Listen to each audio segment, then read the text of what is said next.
Hello everyone, this is Fargal here.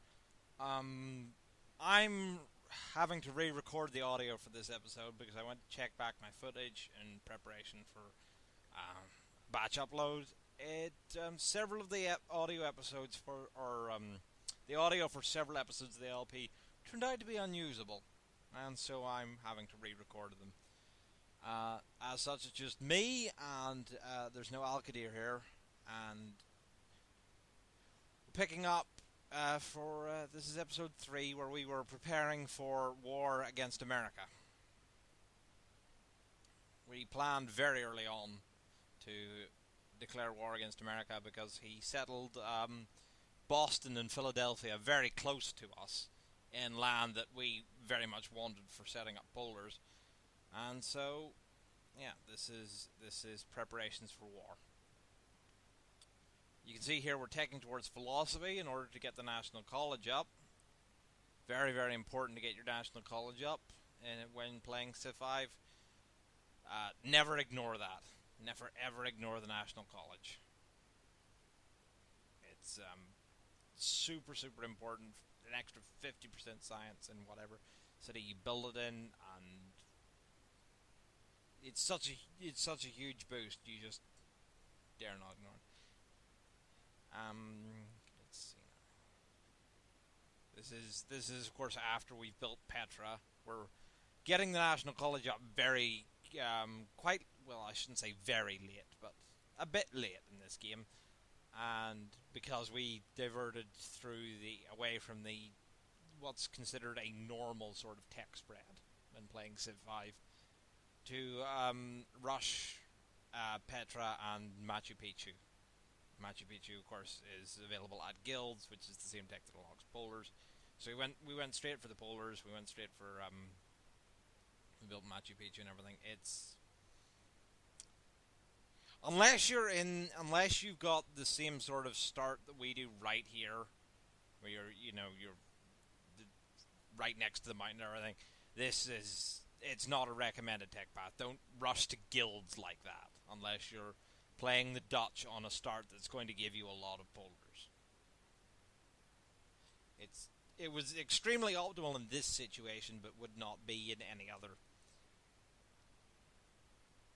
Here you can see us scouting around Philadelphia. This was Alclear and I discussed a lot whether to capture Philadelphia and keep it for ourselves, or whether to burn it down and replace it with a city of our own. Ultimately, the decision came down on the side of burning it down. This is where we've got. This is us building the lighthouse in Rotterdam for improved food and hammers on sea resources. The lighthouse does that. It gives you +1 food, +1 hammer on all sea resources, and you can see there we've also built fishing boats on the fish.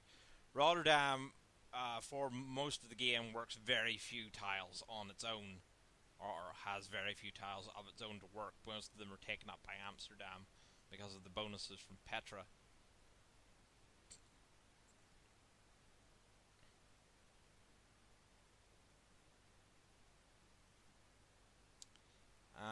Let's see now.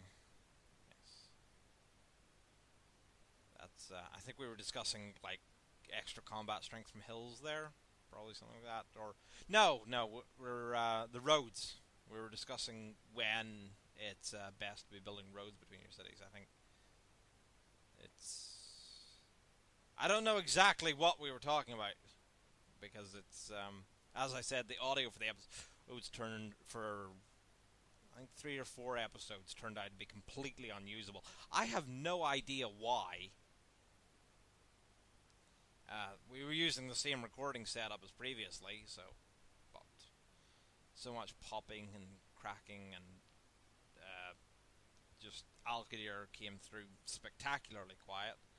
Even in the final episodes of the LP, you'll find them a bit quiet, but the audio is still. Probably have to turn the volume a little bit, but the audio is still overall salvageable. I'll see what I can do with it, but it should be fine. So it'll just be me recording post commentary for these 3 or 4 episodes in the middle.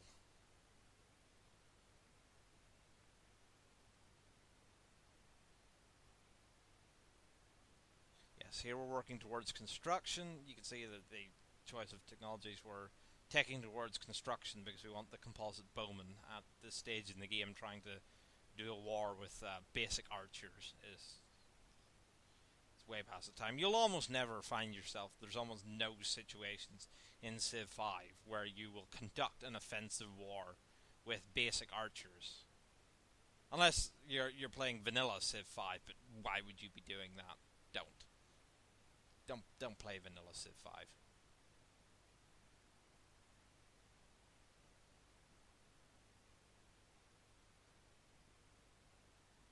You can see already we're still making a healthy profit despite having very little in the way of trade routes. Amsterdam is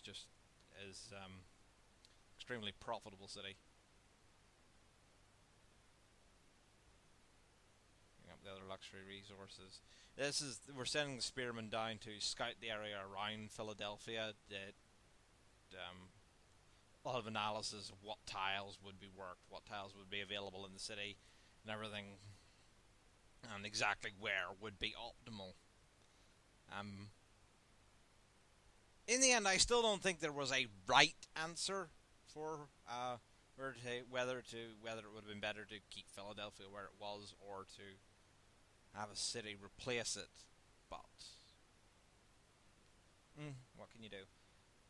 There's sometimes it just isn't. Sometimes there just isn't an obvious choice of a best spot to put a city down. Happens less often than you would think, but usually it is actually quite clear where you would really want a city, but in this situation, well, there's multiple mountain tiles and everything, and we're getting a lot of bonuses from gold, and eventually that's what, because of our pantheon belief in the religion that we founded, in the end, that's what swayed the argument.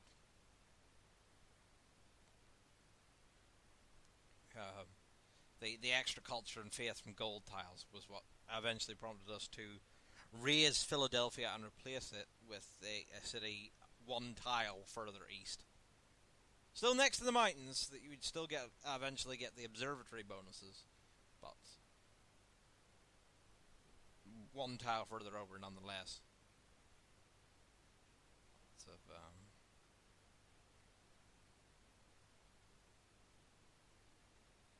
can't remember why we lingered on that screen so long. Probably sharing some trivia about Oda Nobunaga.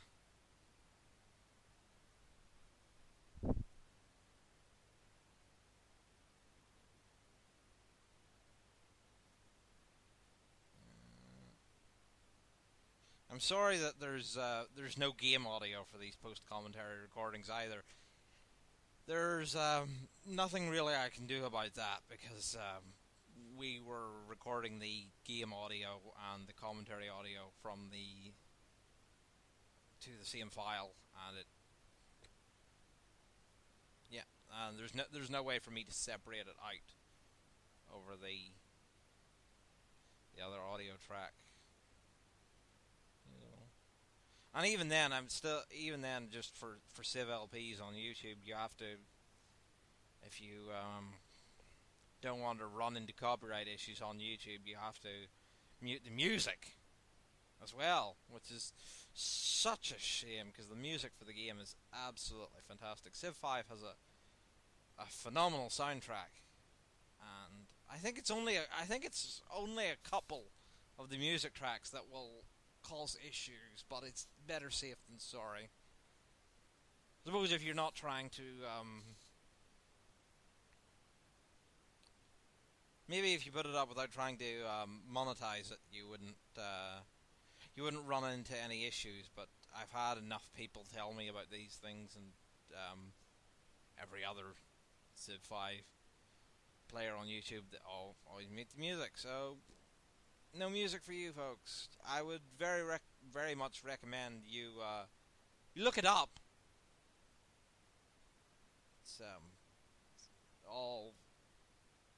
I don't think there's any bad music in the game. Alexander's music for peace. Alexander's peacetime music is excellent. Poland's peacetime music, excellent. Both of the Shoshone themes are excellent. The Sweden's peace theme, fantastic. Attila the Hun's war theme. Yeah, there's Spain's war theme, England's war theme. A lot of really, really good music.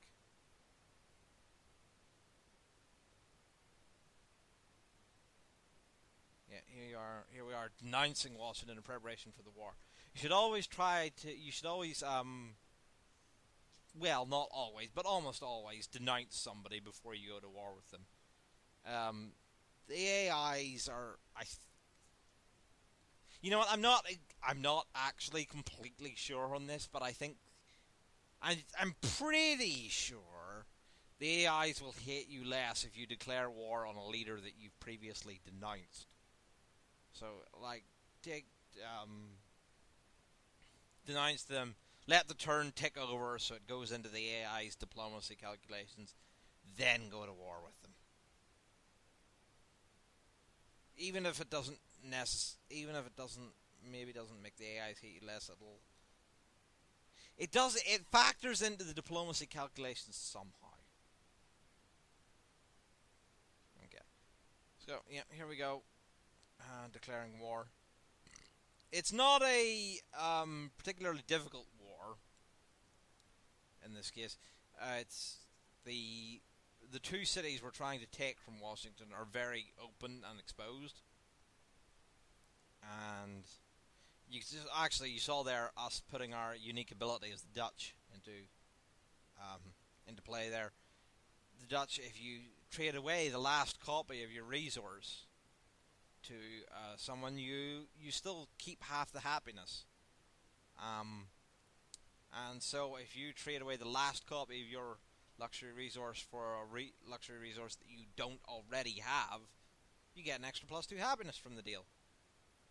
Very useful.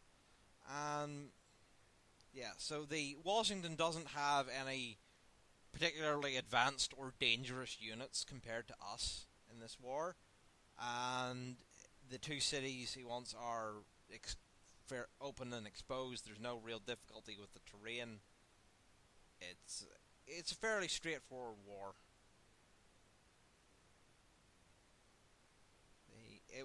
Had we tried to push onwards and actually take his capital, Washington, on the other side of the mountains, it would have proved a lot more difficult. But I mean, we probably could have done it, but it would have been completely unnecessary. This on the whole is a rather peaceful game of Civ 5.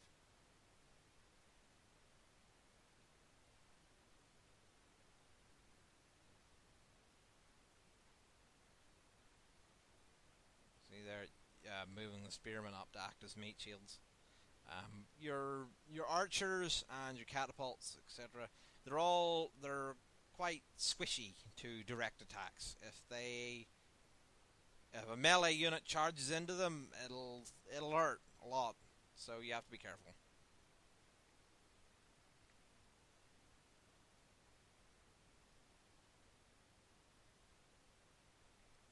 Like archers, their defensive strength comes from the fact that they can hit you before you can actually get close enough to hit them back. If you actually do hit them, it'll hurt a lot. That's part of why we end up going for convulsive bowmen. Not only are they stronger, but they're not going to die in one hit to whichever melee unit charges at them. Full health melee unit charging at pretty much any melee unit besides a scout charging at an archer that doesn't have any sort of defensive bonuses or anything, it will kill them. So here you see the catapults. Catapults have to set up catapults and all siege weapons besides rocket artillery, which is a unit from right at the end of the game, have to set up before attacking. So they have to. It doesn't cost an entire turn, but it costs 1 out of your 2 movement points for the turn to set up. So they're very fragile, and they have to set up and spend half their turn setting up and everything. So it takes time to move them into range of the cities and everything. But once they do, they have huge combat bonuses against cities. And if cities have walls up and proper defenses, you will find yourself having a very hard time taking cities down without siege units. So it's warfare in Civ 5 is a lot about learning how to effectively what's the word I'm looking for? Path your siege units around the terrain and other units and everything. So because if you're not careful with them, the enemy will just destroy them, shoot them down, crush them, blow them up. They'll be dead before you can really do much of anything with them, and you'll find the attrition rate, the amount the amount of units you're losing, ends up being way higher than what you can produce, and your attack will stall out. So you have to be careful. This is, I assume here we've been talking about social policies. Ah, yes, of course, because we filled tradition, but we haven't yet advanced to the Renaissance era, so we can't open up rationalism, and rationalism is a no-brainer for opening that up. Is a no-brainer for literally every game of Civ 5. There is no game where opening rationalism is a bad idea, and you almost always need to go rationalism if you're playing on the very high difficulties just to keep up. See here, I'm mousing over, going through all the various things we could pick.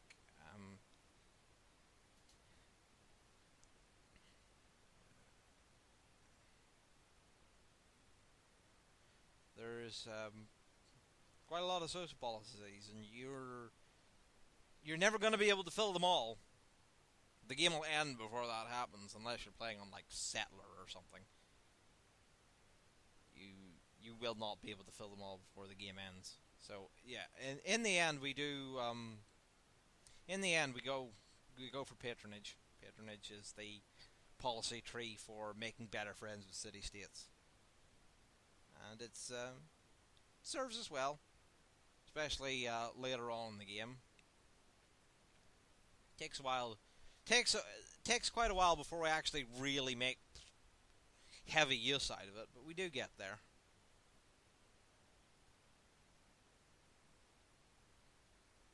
That scholasticism, you can see me, I keep coming back to it. It's a very nice bonus. You get a lot of extra science based on... It's... because city-states don't actually have their own science output. They don't track that and everything. They get technologies based on sort of an average spread of what's available. I forget exactly how it's worked out, but it's something like it's not. I don't think it's the same as what the tech leader knows. It's like it's reduced from that. It's like average down from whoever's in the lead, but they'll still be fairly advanced tech-wise, but they don't actually research techs themselves as the technologies are discovered by the major civilizations. The city-states will pick them up. And so what scholasticism does, it says, okay, well, if this city-state was a player, was one of the major civilizations, you will get a quarter of what their science output would be. You see there, I'm talking about how in Washington's leader screen you can see there the wonder art for the Oracle. So he was willing to give us Philadelphia in the peace deal. That's money, so we took it, and we burn it down, as we eventually decided to do. There was a lot of deliberation between myself and Alka here, but there you go. Came down on the side of burning it. Interesting. Washington's leader screen is not the only time you can actually see some of the game's art in it. If you go to Gustavus Adolphus, the Swedish leader in the game, his leader screen, you can actually see Maria Theresa of Austria's concept art hanging on the wall behind him. Quite interesting.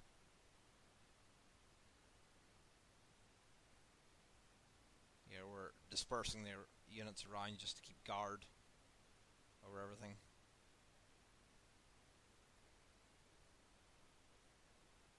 Now we're taking. I think this is the point where we start taking straight towards education. So trapping, horseback riding, so forth, all the way up to civil service, education.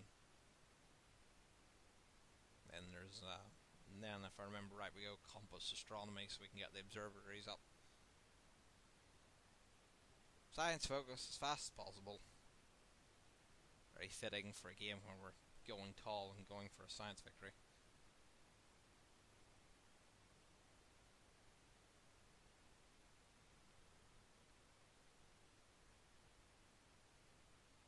This is that war that we just had with Washington is I suppose it's spoiling the rest of the LP a bit, but that's the only war we get into for the whole game. It ends up being surprisingly peaceful. I was very much expecting to be attacked by Russia at some point, but it never comes to pass. There's a lack of war in general in this game. The AIs never really got very aggressive with each other, which is also surprising, I think.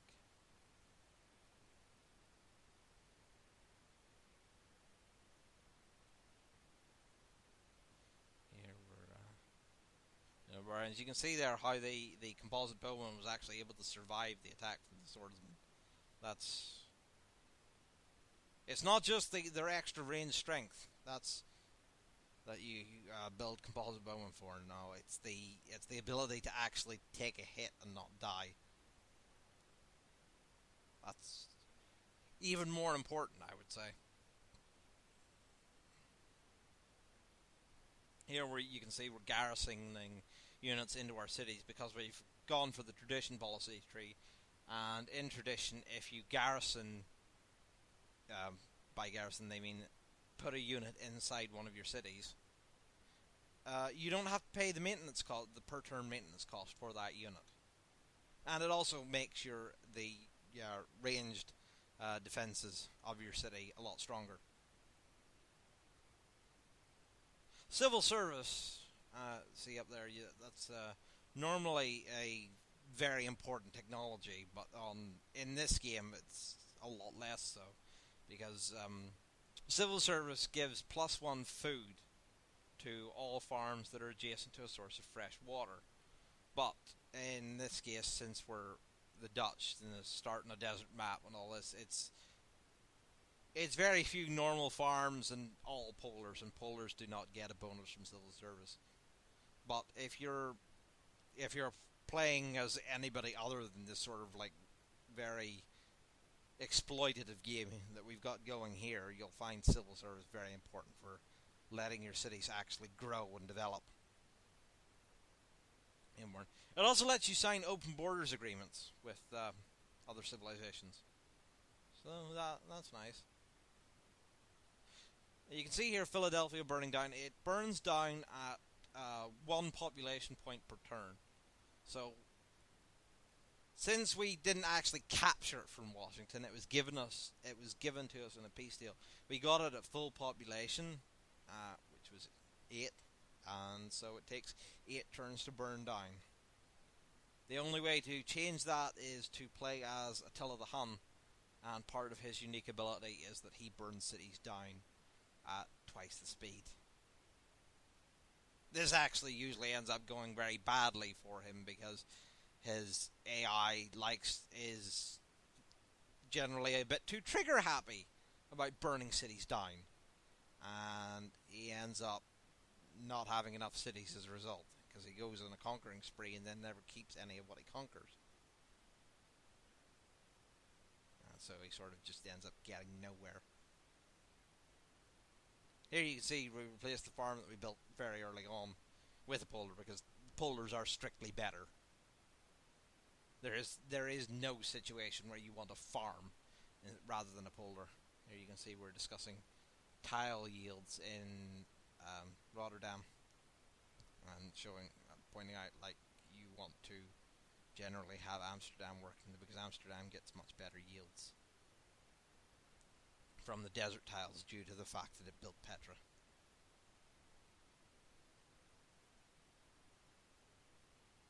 Rotterdam still ends up being an excellent city, but it is built very close to our capital.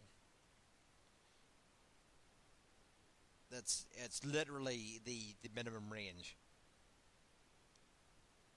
You cannot settle a city inside the working range of another city. And so since the working range is 3 tiles out, Rotterdam is literally the minimum distance away from Amsterdam. And because so much of the area around it is coast, which is generally unproductive land and so forth, you'll find that the Rotterdam ends up with very little land to itself. I shouldn't say unproductive land. Not useful tiles. Because it's like you can't do anything with water tiles that don't have resources on them. There is nothing you can ever do with those. So it just ends up being not useful to your cities overall. Here we go. There is the founding of Utrecht, our replacement for Philadelphia. Also ends up being a very useful city. So there we go. That's the post commentary for this episode.